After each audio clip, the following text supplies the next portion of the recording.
Alaikum jama'a, a kwana biyu ba a ganni ba ni da lafiya ne, amma alhamdulillah yau jikina da sauki. Na ce bari yi amfani da wannan dama in zo in isar da wannan sakon mai dimbin muhimmanci. Kowa ya tsaya kalli bidiyon nan kuma ya mun share. Wannan sakon ina tura shi ne ga duk wani mawakin da yake waka a kasar Hausa, ma'ana arewacin Najeriya. In dai kana waka a arewacin Najeriya, kai Najeriya gaba ɗaya, in dai da Hausa kake waka, to wannan sakon naka ne.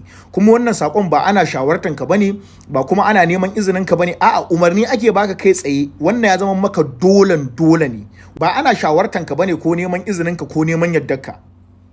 Da farko mun sani duk wani mawakin da ya rubuta waka a arewacin Najeriya da Hausa yanzu, tashin farko zaka nemi alhikima. Wannan doka tana kanka ko uban waye kai. Zaka tura wa alhikima waƙar ka a rubuta cewa gashi ka rubuta, kana neman izinin a kai ta fada sarkin waƙar ƙasar Hausa. Shi kuma rara kowa ya san commitment ya mai yawa.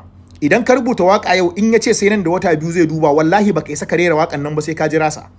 Idan ya samu lokaci ya duba, duk baitin da ya ga ya ci karo da dokar ƙasa, ta ci karo da ra'ayinsa, zai soke ta. In kuma ka sake ka rera ya ka ci uwarka, zai soke. Baitin da rara ya ga ta mai, ya maka makin, sannan ya buga maka stamp. Ran da ya ga dama ya approving ka je kai waƙar ka.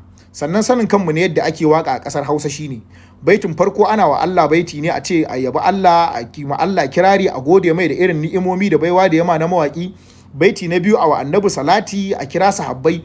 To yanzu dokar ta tashi, baiti na uku wallahi sunan rara zaka kira.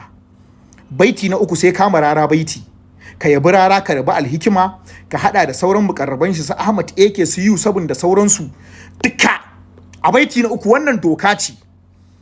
Baiti na farko mun san yadda ake da na biyu, amma yanzu baiti na uku ta tashi ta koma kan rara. Kafin ka fara wanda zaka mu waka sa kowaye, ko waƙar shugaban ƙasa ce zaka yi, sai ka rara baiti. Haka in waƙar biki ne, kafin ka kira ango da amarya sai ka waƙe rara. In waƙar suna ne, kafin ka kira sunan jariri sai ka waƙe rara. Doka ce akan duk wani mawaƙin da ke ƙasar Hausa.